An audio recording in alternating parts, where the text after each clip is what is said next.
The auctioneer's voice rang across the dusty lot in Animas Forks, Colorado, announcing livestock prices while Rebecca Thompson stood silent among the cattle, her wrists bound with rough hemp rope that had already chafed her skin raw. It was August of 1878, and the mountain town sat nestled in the San Juan Range at over 11,000 feet, where the air was thin and the summers brief. Rebecca's father had drunk himself into so much debt that the bank had seized everything, and when everything wasn't enough, he'd listed his 20-year-old daughter alongside his remaining cattle and horses to settle what remained.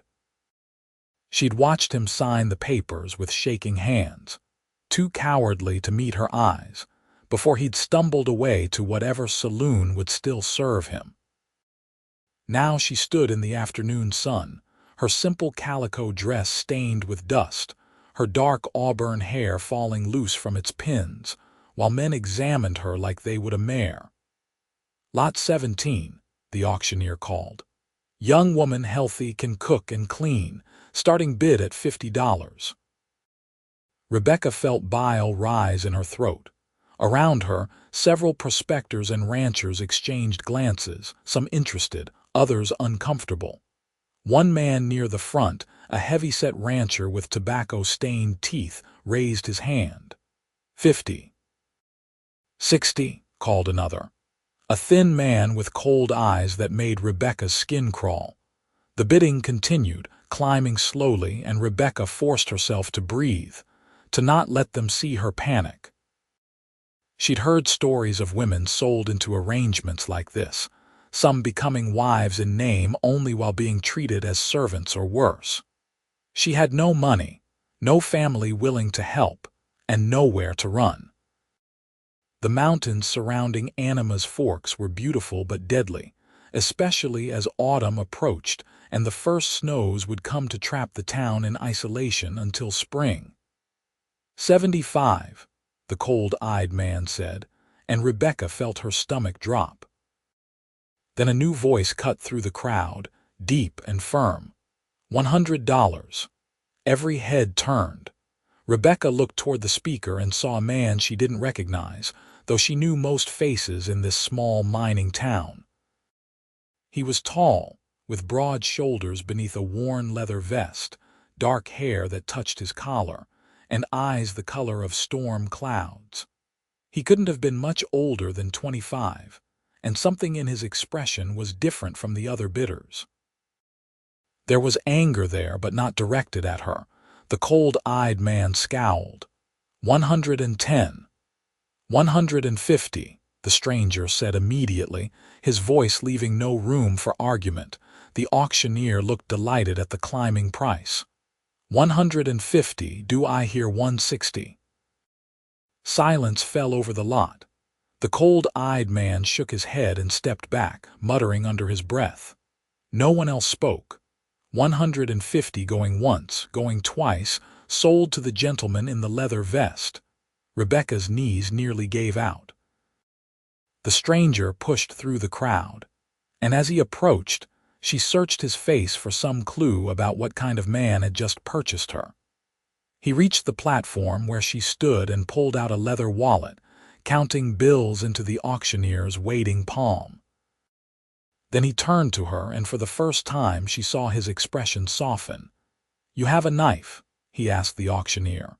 "Sure do." The man handed over a small folding knife. The stranger took it and, before anyone could react, cut through the ropes binding Rebecca's wrists. They fell away, and she rubbed at the raw skin, staring at him in confusion. "What's your name?" he asked her quietly. "Rebecca Thompson," she managed. "Rebecca," he repeated, then turned to face the crowd. His voice rang out clear and strong. "Let me make something plain to everyone here. This woman is no man's property. Not mine, not anyone's. What just happened here is a disgrace, and I won't stand by and watch." The auctioneer sputtered. "Now see here, you just bought.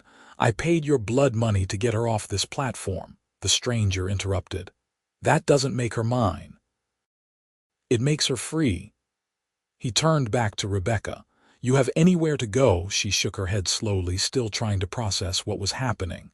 "No, my father left town and I have no other family here." His jaw tightened. "Then come with me. I have a cabin about 2 miles north of town. You can stay there, get your bearings, decide what you want to do. No strings attached." Rebecca studied him, looking for deception, but found only sincerity in those gray eyes. She had little choice but to trust him, and somehow instinct told her this man was different. "All right." He offered his arm, and she took it, grateful for the support as her legs still trembled. They walked through the crowd together, and Rebecca heard the whispers starting already. By nightfall, the whole town would be talking. The stranger seemed unbothered, leading her to where a strong bay horse waited, saddled and ready. "I'm Dalton Garrison," he said as he helped her mount. "I'm a horse breeder mainly. Came to town to sell a few and buy supplies." He swung up behind her, reaching around to take the reins. "Hold on." Rebecca had no choice but to lean back against his solid chest as they rode out of Anima's Forks. The town sat in a narrow valley surrounded by towering peaks, with the Anima's River rushing nearby. Mine shafts dotted the mountainsides, and the streets were crowded with prospectors, merchants, and the occasional family trying to make an honest living. As they left the bustle behind, the landscape opened up into high alpine meadows where wildflowers still bloomed in late summer splendor. "Why did you do that?" Rebecca asked after they'd ridden in silence for several minutes. "You don't know me." "I know enough," Dalton said. "I know that selling a woman like Livestock is wrong, no matter what debt her father owed. I know that the men bidding on you weren't thinking about giving you a good life. And you're different. I'm not claiming to be a saint," he replied, "but I was raised to believe that people have a right to choose their own path. You didn't choose to be on that platform." Rebecca felt something loosen in her chest, a tension she hadn't realized she'd been holding. "Thank you," she said softly. "Don't thank me yet. My cabin is nothing fancy. It's small, just 2 rooms, but it's sturdy and it's got a good stove and a decent bed. You can have the bed and I'll sleep in the barn with the horses." "That's not necessary." "It is," he said firmly. "I want you to feel safe." They rode on, climbing higher into the mountains. The air grew cooler, and Rebecca was glad for the warmth of Dalton's body behind her. She found herself noticing details about him. The calluses on his hands that spoke of hard work, the faint smell of leather and pine that clung to his clothes, the steady rhythm of his breathing. He handled the horse with easy confidence, guiding them along a narrow trail that wound between stands of aspen and spruce. The cabin came into view as they rounded a bend. It was indeed small, built of weathered logs with a stone chimney, but it looked solid and well maintained. A barn stood nearby, larger than the cabin itself, and Rebecca could see several horses in the attached corral. The setting was breathtaking, with views of the surrounding peaks and a small creek running through the property. Dalton dismounted and helped Rebecca down, his hands steady on her waist. "Come on, I'll show you inside." The cabin's interior was simple but clean. The main room served as kitchen and living area with a sturdy table, a rocking chair by the fireplace, and shelves lined with supplies. A door led to a smaller bedroom that held a bed covered with handmade quilts, a washstand, and a wooden trunk. "It's not much," Dalton said, seeming almost embarrassed. "It's wonderful," Rebecca said honestly. After the fear and humiliation of the day, this small cabin felt like a sanctuary. "Are you sure about this? About me staying?" "I'm sure." He moved to the stove and began building a fire. "You must be hungry. I've got beans and some salt pork, and I can make cornbread if you don't mind waiting." "I can cook," Rebecca offered. "It's the least I can do." "You don't owe me anything," Dalton said, but he stepped aside and let her take over at the stove. As she worked, he brought in supplies from the barn, giving her space but staying close enough to help if needed. Rebecca found herself relaxing as she fell into the familiar rhythm of preparing a meal. Cooking was something she knew, something she could control when everything else in her life had spun into chaos. They ate together at the small table, and Dalton asked her careful questions about her life. Rebecca found herself talking more than she'd intended, telling him about growing up in Animas Forks, how her mother had died of pneumonia 5 years ago, how her father had slowly fallen apart afterward, drinking away his grief and his money. "He wasn't always like this," she said quietly. "He used to be kind, hard-working, but after Mama died, it was like something broke in him. Grief does strange things to people," Dalton said, "but that doesn't excuse what he did to you." "No," Rebecca agreed. "It doesn't." After dinner, Dalton, true to his word, gathered some blankets and prepared to sleep in the barn. Rebecca stopped him at the door. "Dalton, wait. I need to know something. What do you expect from me? How long can I stay?" He turned to face her fully. "I don't expect anything except that you're honest with me. As for how long, that's up to you. Stay a day, a week, a month. Stay until you figure out what you want to do next. I mean what I said earlier. You're not my property, Rebecca. You're a person who deserves a chance to build a life on your own terms." Rebecca felt tears prick her eyes. She'd been holding herself together all day through sheer force of will, but his kindness threatened to undo her. "I don't understand why you're doing this." "Maybe I'm just stubborn," he said with a small smile. "Or maybe I know what it's like to feel trapped. My father tried to force me into a life I didn't want, working in his store back in Missouri. We fought about it for years before I finally left to come west. Nobody should be forced into a life they didn't choose." "Thank you," Rebecca said again, and this time he nodded, accepting her gratitude. That night, Rebecca lay in the comfortable bed, staring at the rough-hewn ceiling beams. Her mind raced with everything that had happened, from the horror of standing on that auction platform to the unexpected kindness of the man now sleeping in the barn. Dalton Garrison was a mystery, but he was also her rescuer, and she found herself wanting to know more about him. The next morning, Rebecca woke to find that Dalton had already been up for hours. She could hear him working in the corral, and when she looked out the window, she saw him training a young horse, patient and gentle in his movements. She washed using the pitcher and basin he'd left for her, then braided her hair and ventured outside. "Morning," Dalton called when he saw her. "There's coffee on the stove if you want it." "Thank you." Rebecca poured herself a cup and returned outside, sitting on the porch steps to watch him work.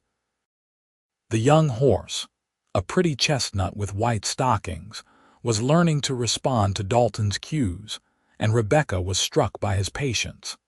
He never raised his voice or showed frustration, just kept working steadily until the horse understood what was being asked. When he finished and turned the horse loose in the corral, he joined Rebecca on the steps. "Sleep all right. Better than I have in months," she admitted. "Your bed is much more comfortable than the one I had in town." "Good." He took off his hat and ran a hand through his dark hair. "I need to go into town today to finish my business. You can come along if you want, or you're welcome to stay here. I'll understand if you don't want to face people yet." Rebecca considered. Part of her wanted to hide here forever, but she knew that wasn't realistic.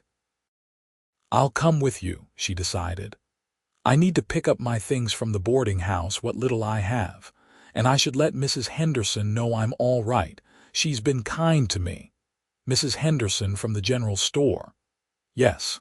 She let me work there sometimes when Papa couldn't pay our rent." They rode into town together, and Rebecca tried not to notice the stares they received. Word of yesterday's auction had indeed spread, and she could see the judgment in some faces, curiosity in others. Dalton seemed oblivious or perhaps simply unconcerned, keeping close to her side as they made their way through the muddy streets. At the boarding house, the landlady greeted Rebecca with relief. "Oh, thank goodness. I've been worried sick. What you must have gone through yesterday." "I'm all right, Mrs. Palmer. Mr. Garrison has given me a place to stay while I figure out my next steps." Mrs. Palmer looked between them, her expression sharpening with interest. "I see. Well, that's very generous of him." Rebecca gathered her few possessions. Some clothes, her mother's Bible, and a small wooden box that held her most precious belongings. Dalton carried everything to his horse without comment, securing her belongings carefully. At the general store, Mrs. Henderson pulled Rebecca into a fierce hug. "When I heard what your father did, I wanted to throttle him myself. Are you truly all right, dear?" "I am. Mr. Garrison has been very kind." Mrs. Henderson studied Dalton with sharp eyes. "I've heard of you. You bought the old Fletcher place north of town. People say you have a way with horses." "I do my best, madam," Dalton said politely. "See that you treat this girl right," Mrs. Henderson said firmly. "She's had enough hardship." "I intend to, madam." They left the store with some additional supplies that Dalton insisted on buying, including fabric for a new dress for Rebecca. She protested, but he was adamant. "You need clothes that aren't worn through," he said simply. "Consider it practical, not charity." As they prepared to leave town, they encountered the cold-eyed man who'd bid on Rebecca at the auction. He stood outside the saloon, watching them with an unpleasant expression. "Garrison," he called. "Heard you've got yourself a woman up at your place." "Heard wrong," Dalton replied evenly. "Miss Thompson is a free woman who's staying at my cabin temporarily. That's all." "Sure," the man said with a nasty grin. "That's what they all say. When you get tired of her, let me know. I'll make you an offer." Dalton's expression turned to ice. "Walk away, Tucker, before you say something you'll regret." Tucker laughed but moved off, and Dalton guided Rebecca away quickly. She could feel the tension in him, the barely restrained anger, and it made her feel both protected and worried. "Who was that?" she asked once they'd left town. "Curtis Tucker.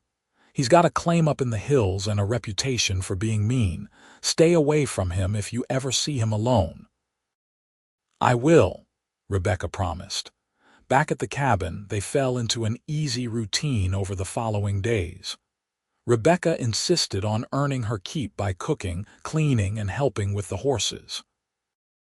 Dalton taught her how to groom them properly, how to check their hooves for stones, how to read their moods and movements. She discovered she loved working with the animals, loved their gentle strength and the way they responded to patient handling. Dalton, for his part, treated her with unfailing respect. He never pressed her for more than she was willing to share, never made her feel uncomfortable or trapped. They talked while they worked, sharing stories about their lives. He told her about growing up in Missouri, about his decision to come west at 21, about spending 3 years working on various ranches before saving enough to buy this property. "I want to build something real here," he said one evening as they sat on the porch watching the sunset paint the mountains in shades of gold and purple. "Not just a horse ranch, but a home, a place where I can be proud of what I've built." "You should be proud already," Rebecca said. "You've done so much in just a few years." "Maybe, but it feels empty sometimes, working all day and then coming back to an empty cabin." He glanced at her, then looked away quickly. "Sorry, I don't mean to make you uncomfortable." "You're not," Rebecca said softly. She understood what he meant. Despite everything she'd been through, she'd found herself happier in the past week than she'd been in years. There was something peaceful about this place, about working alongside Dalton, about the simple rhythm of their days. And there was something else too, something she wasn't quite ready to name. She'd begun to notice the way her heart beat faster when he smiled at her, the way she looked forward to their conversations, the way she felt safe in his presence.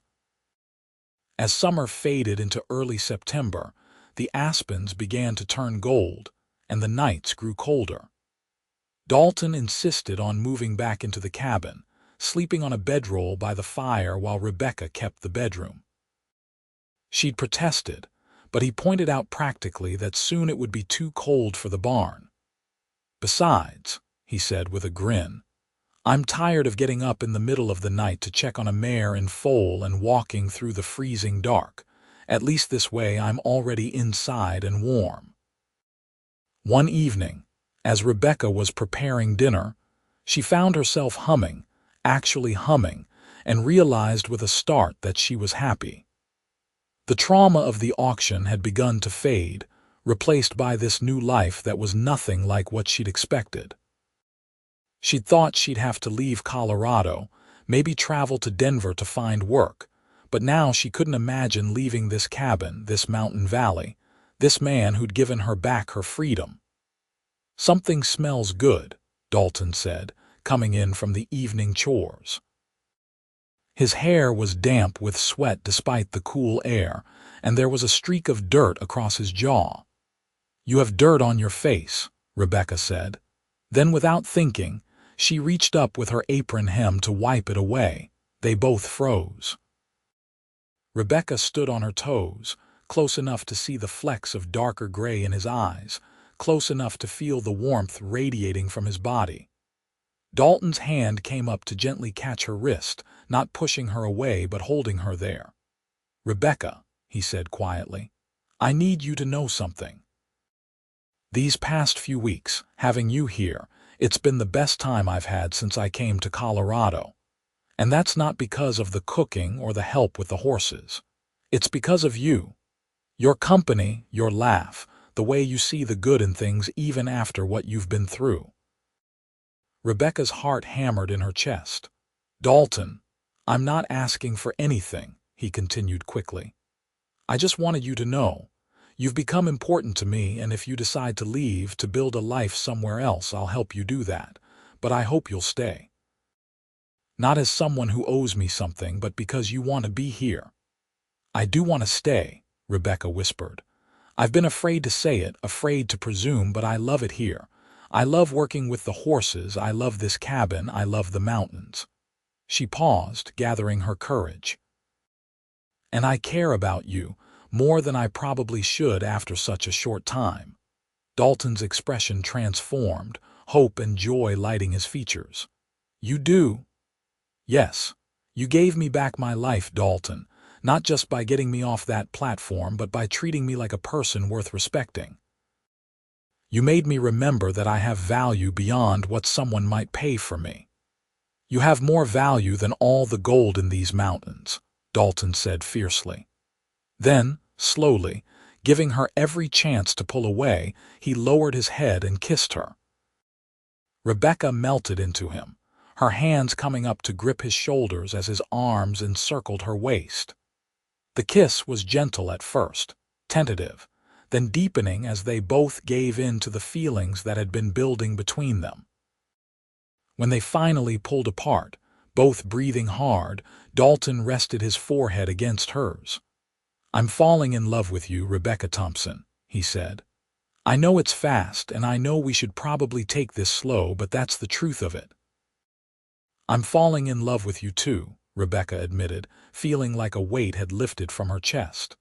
"And maybe it is fast, but nothing about how we met was normal anyway. Maybe we should just accept that this is our story." Dalton laughed, the sound full of relief and happiness. "Our story. I like that." They stood wrapped in each other's arms until the smell of burning cornbread reminded Rebecca of dinner. She pulled away with a gasp, rushing to save the food, and Dalton laughed again, helping her salvage what they could. They ate together at the small table, but everything felt different now. There was no more careful distance, no more polite boundaries. Instead, they kept reaching for each other's hands, exchanging smiles, building the foundation of something real. Over the following weeks, their relationship deepened. Dalton courted Rebecca properly despite them living under the same roof. He brought her wildflowers from the meadow, taught her to ride well enough that she could accompany him when he checked on the horses in the far pastures, and spent evenings reading aloud to her from the books he owned.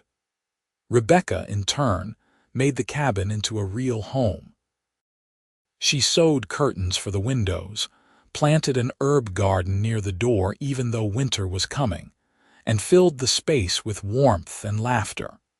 They were careful about propriety, knowing that the town already gossiped about them.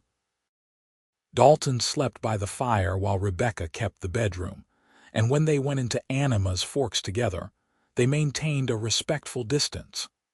But alone at the cabin, they allowed themselves to be close, to steal kisses and hold hands, to dream about the future they might build together.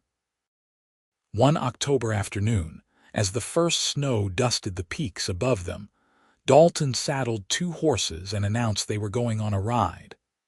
Rebecca bundled into her warmest shawl and followed him, curious about where they were going.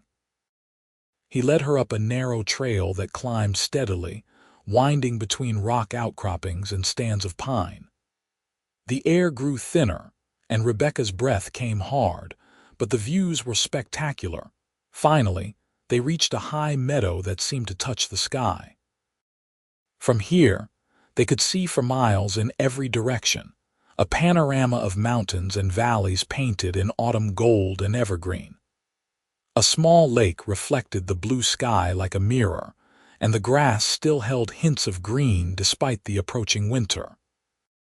"This is my favorite place," Dalton said, helping Rebecca dismount. "I come here when I need to think, to remember why I came west in the first place.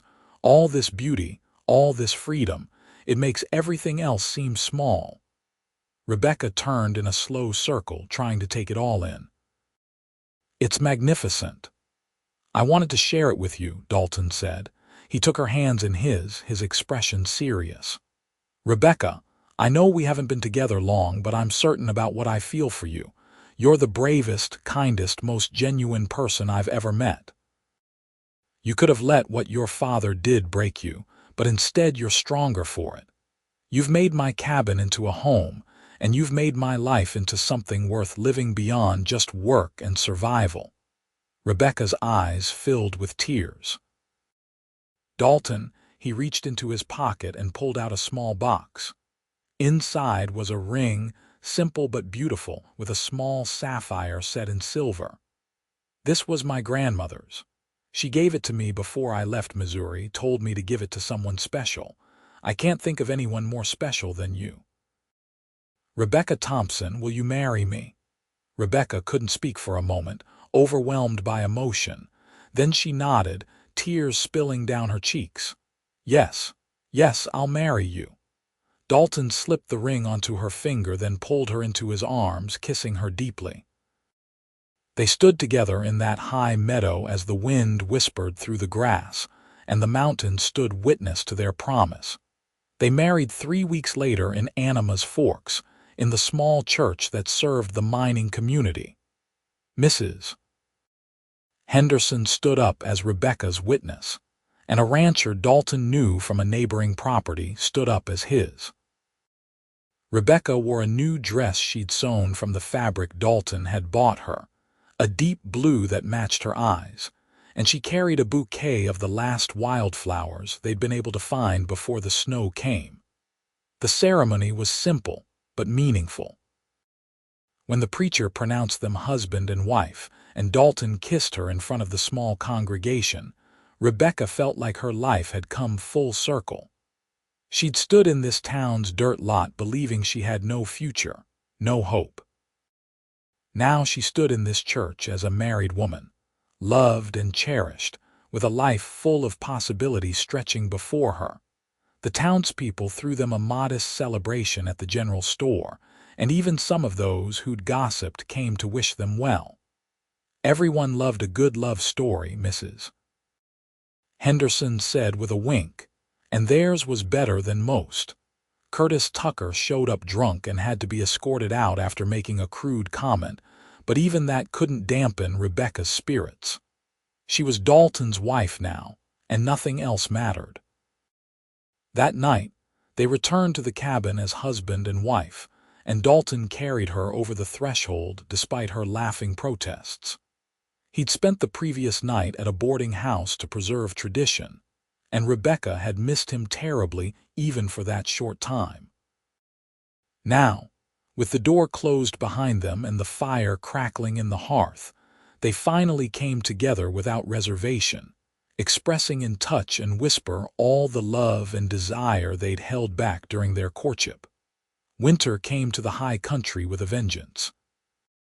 Snow piled deep around the cabin, and some days they couldn't venture out at all. But Rebecca didn't mind. She and Dalton were snug in their home, warm by the fire, learning each other's hearts and bodies, building a partnership that went deeper than either had imagined possible. They talked for hours, sharing dreams and fears, making plans for the future. Dalton wanted to expand the horse ranch, maybe hire some help in a few years when they could afford it. Rebecca wanted to start a garden in the spring, a real one that would help them be more self-sufficient. They both wanted children someday, a family to fill the cabin with noise and love. "I want our children to know they're valued for who they are, not what they can do or what they're worth in dollars," Dalton said one snowy evening as they lay together in bed. "I want them to grow up free and loved." "They will," Rebecca promised. "We'll make sure of it." Christmas came, and they celebrated quietly with a small pine tree Dalton cut from the property, decorated with strings of dried berries and paper ornaments Rebecca crafted. They exchanged simple gifts: warm socks Rebecca had knitted for Dalton, and a new leather-bound journal for Rebecca from Dalton so she could write down her thoughts and recipes. On Christmas night, as they sat by the fire, Rebecca told Dalton she thought she might be pregnant. His reaction was everything she could have hoped for. Pure joy, followed by fierce protectiveness, followed by giddy excitement as they began discussing names and imagining what their child might look like. The doctor confirmed it on their next trip to town in late January, when the weather cleared enough for travel. Rebecca was indeed expecting, probably due in August. Mrs. Henderson was delighted, and immediately began planning what the baby would need, roping Rebecca into discussions about blankets and cradles. Dalton became even more protective, insisting Rebecca not overwork herself, though she laughed and told him she was pregnant, not fragile. Still, she appreciated his care, the way he took on extra chores without complaint, the way he'd rest his hand on her still flat belly and talk to their child in soft tones. Spring came late to the mountains, but when it arrived, it was glorious. The snow melted in rushing streams, and wildflowers carpeted the meadows in waves of color. Rebecca's belly swelled with new life, and Dalton's horse herd increased as several mares foaled. They worked together, busy and happy, and Rebecca marveled at how much her life had changed in less than a year. One warm May afternoon, as Rebecca was hanging laundry, she heard horses approaching. She shaded her eyes and saw Dalton riding in with another man, someone she didn't recognize. As they drew closer, she realized with a shock that she did recognize him after all. It was her father. William Thompson looked terrible. He'd lost weight, his clothes were filthy, and he had the shaking hands of a serious drunk. He didn't dismount from the horse, just sat there staring at Rebecca with red-rimmed eyes. "Rebecca," he said hoarsely. "Baby girl, don't call me that," Rebecca said coldly. All the anger she'd been holding back surged forward. "You lost the right to call me that when you sold me like cattle." "I know," William said, his voice breaking. "I know what I did. I've thought about it every day since. I came to apologize, to tell you how sorry I am. I was drunk and desperate, and I made the worst mistake of my life." "You can't fix this with an apology," Rebecca said. Dalton had dismounted and stood beside her, solid and supportive, and she drew strength from his presence. "You broke my trust. You made me feel worthless. Do you have any idea what that did to me?" "I know," William said again, tears running down his weathered cheeks. "I don't expect you to forgive me. I just wanted you to know that I'm sorry and that I'm proud of you. I heard you married Garrison here, that you've built a good life. I'm glad. You deserve happiness, even if I don't."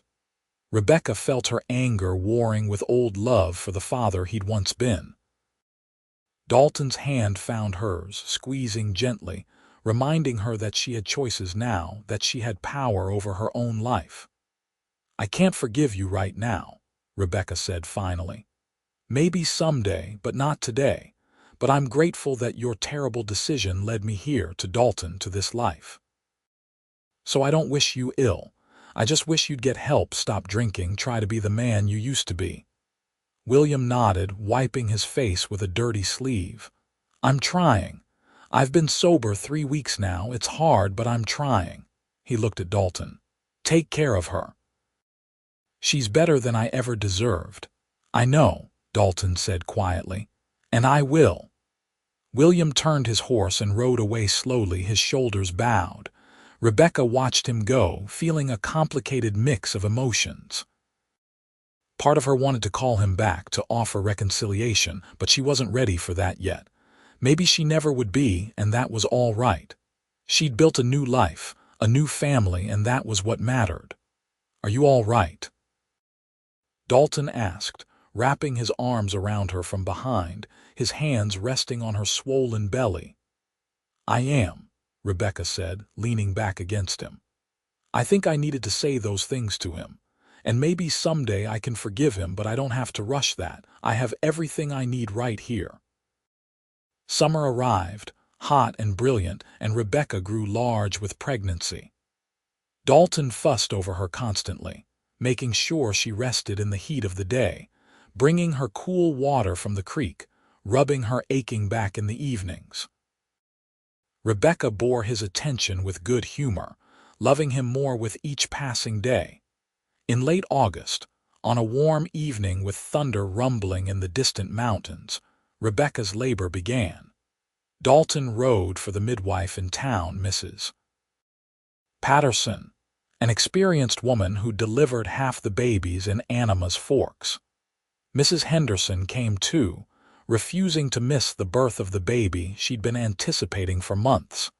The labor was long and difficult, lasting through the night and into the next afternoon. Dalton wore a path in the cabin floor with his pacing, held Rebecca's hand when she needed him, and praised her strength and courage. Finally, as the afternoon sun slanted through the windows, their son was born, small and perfect and screaming his displeasure at the world. "A boy," Mrs. Patterson announced, cleaning the baby and wrapping him in soft blankets. "A healthy boy."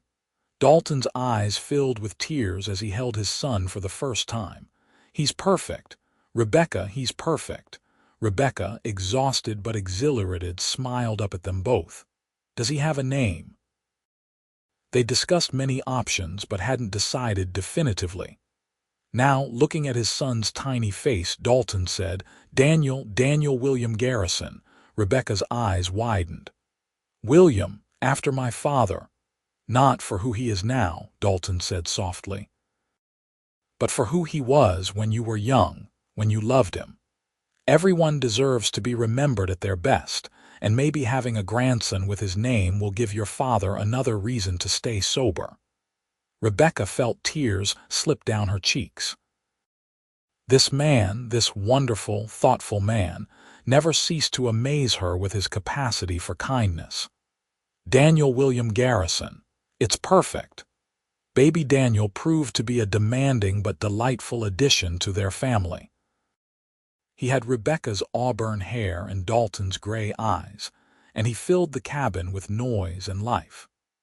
Dalton was a devoted father, taking Daniel with him on chores as soon as the baby was old enough, carrying him in a sling against his chest while he worked with the horses. Rebecca thrived in motherhood, though she was often exhausted. She marveled at the depths of love she felt for this tiny person and for her husband who'd given her this life. They'd made something beautiful together, a family built on respect and love rather than obligation or convenience. Word reached them in October that William Thompson had indeed stayed sober and had found work at a mine near Lake City. He sent a letter congratulating them on Daniel's birth and asking if he might visit someday. Rebecca wrote back, carefully, saying perhaps in the spring they could arrange something. She still wasn't ready for full reconciliation, but she was open to the possibility now. Having Daniel had softened something in her, made her understand how family ties could be complicated but still worth preserving. Their first year of marriage became 2, then 3. They added to the cabin, building another bedroom for Daniel and eventually for the siblings they hoped he'd have. The horse ranch prospered as word spread about the quality of Dalton's animals and his skill at training. They hired a young man from town to help with the work, and Rebecca began selling her baked goods to the general store, earning money of her own. Daniel grew into a bright, energetic toddler who loved the horses almost as much as his father did. Rebecca became pregnant again when Daniel was 2, and this time she carried the baby with less difficulty, more confident in what her body could do. Their daughter, Ruby Ann, was born on a snowy December morning, arriving quickly and easily as if she couldn't wait to meet her family. If Daniel had been Dalton's shadow, Ruby was Rebecca's. She was quieter than her brother, more contemplative, with her mother's blue eyes and a calm disposition. The 4 of them made a perfect family, filling the cabin with laughter and occasionally with tears, but always with love. William Thompson did visit, finally, when Daniel was 4 and Ruby was 18 months old. He arrived sober and humble, bearing gifts he'd carved himself, wooden horses for Daniel and a doll for Ruby. The visit was awkward at first, but watching William play with his grandchildren, Rebecca felt her heart begin to thaw. "I'm proud of you," William told her on his last evening there. "You've built something real here, something good, and I'm sorrier than I can say for almost destroying your chance at this life." "You didn't destroy it," Rebecca said carefully. "You made it harder, but Dalton gave me the chance to build it anyway. And I suppose in a twisted way, if you hadn't done what you did, I might never have met him." "That doesn't excuse it," William said. "No, it doesn't, but I'm choosing to forgive you anyway. Not because you've earned it, but because holding on to anger is exhausting, and I'd rather spend my energy on my family." William left the next morning with tears in his eyes and a promise to visit again. Rebecca watched him go with a sense of peace. She'd never forget what he'd done, but she could move forward without the weight of bitterness dragging her down. The years continued to pass, marked by the changing seasons and the growing children. Daniel started helping seriously with the horses when he was 7, showing a natural talent for the work. Ruby loved to read and draw, and Rebecca encouraged her, wanting her daughter to know she could be anything she wanted to be. When Daniel was 9 and Ruby was 7, Rebecca discovered she was pregnant again. She and Dalton were delighted, though they joked about feeling older this time around. Their second son, David Paul, was born in early spring, a big, healthy baby who seemed determined to keep them all awake with his lusty cries. William Thompson passed away peacefully in his sleep when David was 2 years old. He'd stayed sober for over 7 years, rebuilding his life and his relationship with Rebecca. At his funeral, Rebecca wept not just for the father who'd betrayed her, but for the father he'd become again in his final years. She was grateful they'd had the chance to reconcile, and grateful that her children had known their grandfather. Dalton's horse ranch became one of the most successful in the region. They had steady clients from across Colorado and even from neighboring territories. They hired more help as the work grew, and the small cabin they'd started in was eventually replaced by a larger house, though they kept the original cabin standing as a reminder of where they'd begun. Rebecca's relationship with her children was built on the foundation of respect and love that Dalton had shown her. She taught them that every person had value, that kindness mattered more than wealth, that family was about more than blood. She told them the story of how she and Dalton had met, not hiding the difficult parts, but emphasizing the love and courage that had grown from hardship. Daniel grew into a fine young man who took over much of the horse training by his late teens. Ruby became a teacher, working in Anima's Forks to educate the children of miners and ranchers. David showed an aptitude for business, helping manage the ranch's accounts and contracts. All three of them understood they were lucky, that their mother could have had a very different life, and they never took their family for granted. Rebecca and Dalton grew older together, their love deepening with each passing year. They still stole moments alone when they could, riding up to that high meadow where Dalton had proposed, sitting on the porch in the evenings watching the sunset paint the mountains in brilliant colors. They'd built more than a horse ranch, more than a family. They'd built a legacy of love and respect that would continue long after they were gone. On their 20th wedding anniversary, Dalton surprised Rebecca with a trip to Denver. They left the ranch in Daniel's capable hands and spent a week in the city, staying in a nice hotel, eating in restaurants, seeing plays and concerts. It was a reminder that they were more than parents and ranchers, that they were still the young people who'd fallen in love in a mountain cabin. On their last night in Denver, as they danced in the hotel ballroom, Rebecca looked up at her husband and marveled at how much she still loved him. He was graying at the temples now, with lines around his eyes from years of squinting in the sun. But to her, he was as handsome as the day he'd cut the ropes from her wrists and declared her free. "What are you thinking?" Dalton asked, smiling down at her. "That I'm the luckiest woman alive," Rebecca said. "That you saved my life in every way a person can be saved." "We saved each other," Dalton corrected gently. "You think I wasn't lonely before you came. You think my life meant as much when I was just working day after day with no one to share it with. You gave me purpose, Rebecca. You gave me love and family and a reason to build something that would last." "Then we're both lucky," Rebecca said, laying her head on his shoulder as they swayed to the music. They returned to the ranch refreshed and happy, throwing themselves back into the work and the family they loved. More years passed, bringing grandchildren as Daniel married a sweet girl from town and Ruby married a fellow teacher. David took over running the ranch business as Dalton began to slow down, though he never stopped working with the horses entirely. Rebecca's hair turned silver and her hands became gnarled with age, but she remained active and engaged in her family's lives.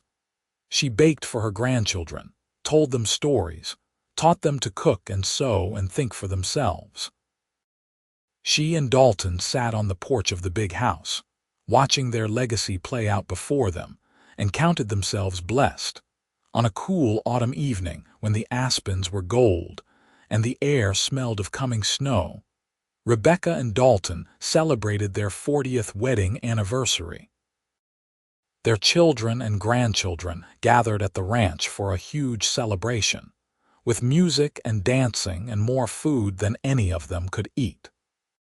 Toasts were made, stories were told, and Rebecca looked around at all the faces she loved, all the lives that had come from that terrible day when she'd stood on an auction platform believing she had no future. Speech. Someone called and everyone took up the cry until Rebecca and Dalton stood together, his arm around her waist. "I'm not much for speeches," Dalton said with a grin. "But I'll say this. 40 years ago, I made the best decision of my life. I saw a woman who needed help and I did what I could. I thought I was saving her, but really, she saved me. Rebecca made my house a home, made my work meaningful, gave me a family I'm proud of. Everything good in my life came from that one choice to do the right thing. Rebecca took over, her voice strong despite her years. And I'll add that sometimes terrible things happen that we can't control. But what we do next, how we respond, that's our choice. Dalton gave me the freedom to choose my own path, and I chose him, every day for 40 years. I chose this life, this family, and I'd make the same choice every single time. The crowd erupted in applause and cheers, and Rebecca and Dalton kissed while their family whooped and celebrated around them. Later, when the party had wound down and most of the guests had left, Rebecca and Dalton walked slowly to the old cabin. They'd kept it maintained all these years, using it sometimes as a guest house or storage, but mainly as a memorial to where they'd started. They sat on the porch steps, just as they had so many evenings 4 decades ago, and looked up at the stars. "You ever think about how different things could have been?" Rebecca asked. "If someone else had bought me at that auction." "Every day," Dalton said seriously. "And it terrifies me. The idea that we might have missed each other, that you might have ended up with someone cruel, that I might have spent my whole life alone, never knowing what I was missing." "But it didn't happen that way," Rebecca said. "We found each other. Against all odds, against all reason, we found each other and built this life." "We did," Dalton agreed. He took her hand, the one that still wore his grandmother's sapphire ring, and kissed it gently. "Best decision I ever made, Rebecca. Then and now and always." They sat in comfortable silence, two people who'd spent a lifetime together and still found joy in each other's company. The mountains stood eternal around them, and somewhere in the night, horses moved in their pastures, and their family slept safe in warm beds. It was everything Rebecca had never dared to dream of on that terrible day in Anima's Forks, and it was more than enough. It was everything. Rebecca and Dalton lived well into their 70s, unusual for the era but a testament to their strong constitutions and the good life they'd built. When Dalton finally passed, peacefully in his sleep after a full day working with a young colt he'd been training, Rebecca mourned deeply but found comfort in her family, and in the knowledge that they'd had a long, wonderful life together. She lived another 3 years without him, filling her days with her grandchildren and great-grandchildren, before passing away herself one autumn morning, looking out the window at the mountains she'd come to love so much. At her funeral, her children and grandchildren shared stories about the remarkable woman she'd been. They talked about her strength, her kindness, her unwavering belief that every person deserved dignity and respect. They told the story of how she'd met Dalton, how he'd declared her free, how they'd built an empire of love and horses from nothing but determination and mutual respect. And they promised to carry on her legacy, to treat all people with the kindness she'd shown, to remember that love could bloom even in the harshest circumstances. The ranch continued for generations, passed down through the family, and the story of Rebecca and Dalton became legend in Anima's Forks. The old cabin where they'd lived was preserved, eventually becoming a small museum dedicated to their lives and to the history of the area. Visitors came to hear the story of the woman who'd been sold as livestock and the cowboy who'd declared her free, who'd fallen in love against all odds and built something that lasted. In the end, that was their greatest legacy. Not the successful ranch, not the children and grandchildren who spread across Colorado and beyond, but the proof that love could triumph over injustice, that one person's courage could change another person's life. That family wasn't about ownership, but about choice and respect, and daily commitment to each other's happiness.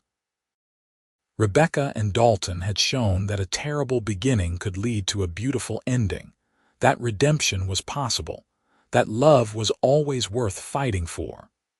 Their graves sat side by side on a hill overlooking the ranch, with a view of the mountains and the meadows they'd loved. The inscription on the shared headstone was simple but powerful. She was no man's property. She was her own person, beloved wife, devoted mother, and free woman. Together they built a legacy of love. And below that, Dalton Garrison and Rebecca Thompson Garrison. Partners in life, united in love, together forever. The townspeople of Animas Forks made sure their story was never forgotten, passing it down through the years as a reminder of what was possible when people chose kindness over cruelty, love over possession, freedom over control. The town itself eventually became a ghost town as the mines played out and people moved away. But the ranch endured, and the story endured, carried forward by those who understood that some love stories were worth preserving. And on quiet evenings, when the wind whispered through the aspens and the sun painted the mountains gold, some said you could still feel the presence of Rebecca and Dalton, still watching over the land they'd loved, still together in the way that true love never really ends.